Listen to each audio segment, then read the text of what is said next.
Hello, welcome to Snails and Fairy Dust. Today I want to show you how to make these diamond-shaped beaded earrings. If you would like to follow along with the pattern, you can find it below at one of the links on my website or in my Etsy shop. If you don't want to follow along with the pattern, don't worry, there's still plenty for you to learn here. So let's take a look at our supplies. I am using size 11 Miyuki Delica seed beads. You can find the exact color numbers on the pattern. I have these leverback ear wires. I have wire guards, which are also sometimes called thread guards. I have a size 12 beading needle. And I have Fireline beading thread in a 6-pound weight. This is a good beading thread for this project because it will give some structure to your diamond. Additionally, I also have scissors. And that's it. So let's get started. To begin, you're going to want to cut around 4 to 5 feet of your Fireline beading thread and thread your needle. And then you're going to pick up the first 2 beads in the first row of your pattern. And you're going to slide those down towards the end of your thread, leaving a 3 to 4 inch tail. And then you're going to loop your needle around and come back up through the first bead. And when you pull that tight, it's going to force the 2 beads to sit next door to each other like that. And then you're going to go around one more time. So come down the second one and then back up through the first bead.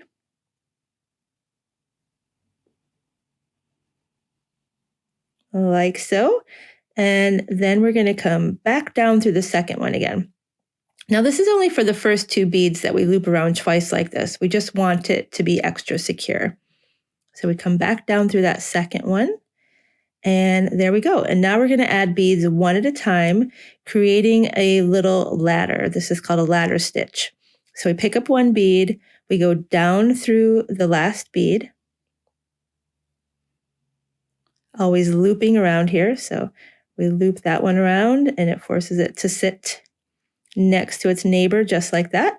And then we're going to come back up through that last bead we just added and pull that tight. And now we are prepared to add our next bead. So we pick up the next one, we loop around and come up through the last bead we've just added. And then we come down through the newest bead. Just like so.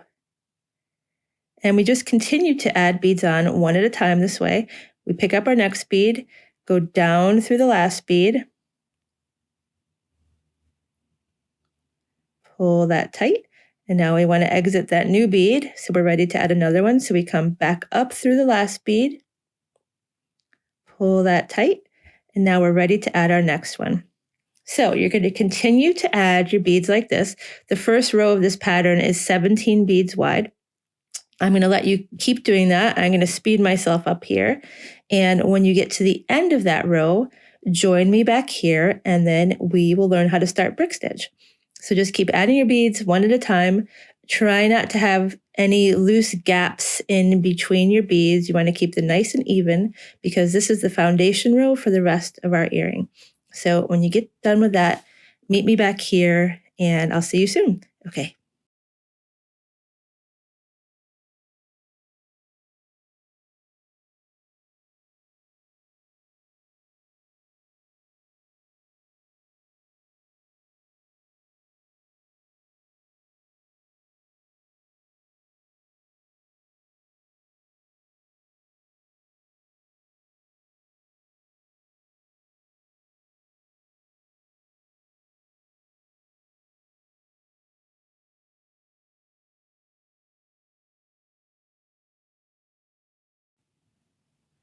Okay, so here we are. We have completed our row of ladder stitch and we're ready to start our brick stitch. So we pick up our first 2 beads in the row of brick stitch, which is the next row on your pattern. And we're going to slide our needle underneath the thread bridge, the second thread bridge from the outside of the row of ladder stitch. So the second thread bridge, we slide right underneath there. And then we're going to bring our needle back up through that second bead we've just added. And try not to get our tail stuck in there. And we pull that tightly. And now you see the beads aren't sitting quite right. So we're going to go down through the first bead, like so. And then to finish this off, we're just going to come back up through that second bead again. And then the beads will be sitting exactly where they are meant to be. So we come up through here, pull that tight. And sometimes you just have to set it where it's supposed to be, tell it where you want it to sit like that, and then pull, and this is what you should have. Now for the rest of this row, we're just adding one bead at a time. It's only at the start of the row that you add 2 beads at a time. So I'm picking up my next bead. I'm going to slide right underneath that next little thread bridge,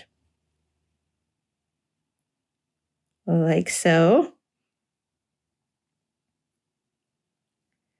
And then I come right back up through that same bead.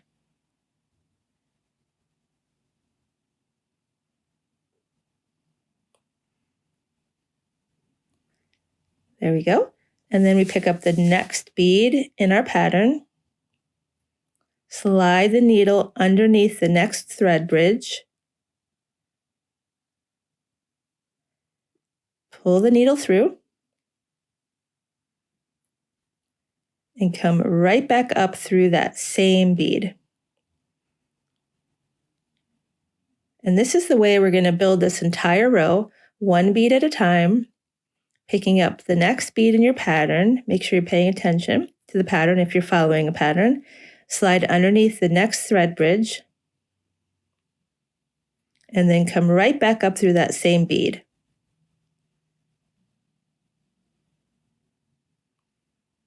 Okay, so we're going to keep working through this row, doing 1 bead at a time, taking care to look at your pattern and make sure you're adding the right beads in the right place. And when you get to the end of that row, meet me back here, and I'm going to show you how to begin a row of brick stitch again, because I know that's the trickiest part of all of this, and sometimes you just need a little reminder. But once you get to the end of this row, you're going to feel so much more confident, and you'll be a pro in no time. So take your time. You can do this. I'm going to see you in a second.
Okay, so here we are ready to start our 3rd row of brick stitch. Good job on your 1st row of brick stitch.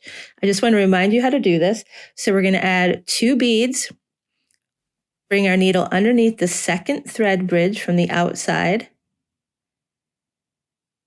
and then we're going to bring our needle back up through the 2nd bead and down through the 1st bead, and then back up through the 2nd bead again. And there you have it. And you'll continue to build this row 1 bead at a time. And then after that, you'll do the next row, and then the next row, and the next row. And when you get to the top of the pyramid, I will show you how to add a wire guard. So here we are. We're going to just zoom through this process because I think it's just fun to watch the pattern being built. And I'll see you at the top. Okay, so here we are at the top of the pyramid, and we're going to add our wire guard. So we take our wire guard and bring the needle through the little hole at the bottom and slide it down to our beadwork. Then we are going to take our needle and come through the hole on the opposite side of the thread guard and through the opposite bead in the top row of our pyramid. And then we want to loop this around again. So in order to do that, we are going to work down into the beadwork to find a path to come back up to the outside edge of the thread guard where we started. So I'm going to go down 2 and then over 1 and then up 2.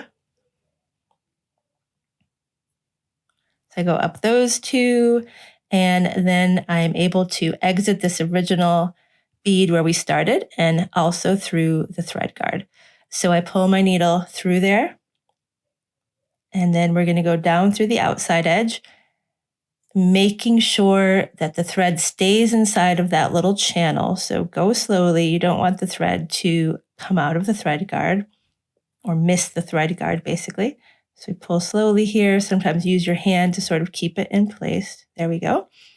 And now that is strong because we've looped it around twice and I have plenty of thread left. So I'm going to take my needle and I'm going to work it down this outside edge of the pyramid.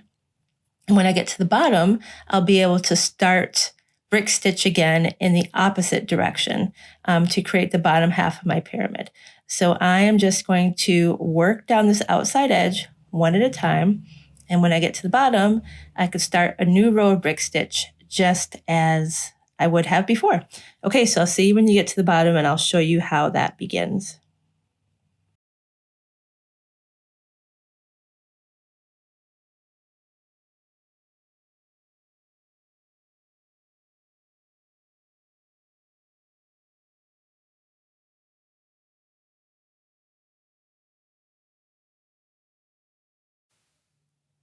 Okay, so here we are. We've made it to the bottom and we're going to pick up 2 beads and start a row of brick stitch just as we would have in any other part of our beadwork. So pick up 2 beads, go back through the second, down through the first, and back up through the second again. And now we are ready to just continue building brick stitch. And we're going to fast forward through this process, watch our diamond grow until we get to the bottom, and then we are going to finish off this diamond. Almost there. Here we go. And now at the bottom, we're just going to pick up 1 bead and bring our needle back up through the neighboring bead, just so it feels like a proper bottom to the diamond. And then we pull the thread through, and there we go. So to finish this and basically secure the thread, anchor the thread, we're going to take the needle up into our beadwork, and then you're going to find 2 neighboring beads to sort of loop around and create tension. I don't really like to make knots in these works because I find that they're a bit awkward and they don't look nice. And this works. I mean, I've never had any problem with it. So we're going to create tension. I found a bead and now I'm going to come down through the neighboring bead like so. And then I'm going to go up through that bead's neighbor. And so now I have these 2 beads next door to each other, which I'm going to just go around a couple of times, weave around. So here we go. We've gone once, twice. If I'm using a white thread and I have white beads, I like to, try to find 2 white beads to do this with so it's less noticeable, but really your thread should disappear into the cracks in between the beads. And now I'm just going to move my needle up a bit further and then do the same technique so I know that I'm extra secure. So now I'm weaving around these 2 neighboring beads, just a little loop around.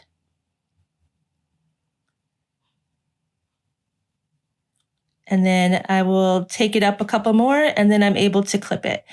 Now you should probably still have your original thread from where you started your work. That first tail, if you still have that, you just want to take that tail end and thread that needle and weave it back into your work and do the same exact thing with it. And then when you're all done with that, you've gotten rid of all of your threads, join me back here and we'll add an ear wire. We're almost done. We've got this. All right, so here we are. Beautiful earring, all finished. We're going to pick up an ear wire. This is a French, it's called a French style ear wire. And I just opened it up with my pliers, and now I'm closing it with my pliers. The nice thing about this style of ear wire is you could actually open and close it with your fingers. You don't need to have pliers. And there we have it. We have finished it. They look super cute. It's a fun, easy project. You can make them in tons of colors. Don't forget, you can find the pattern below. And I hope you will join me for other videos and subscribe.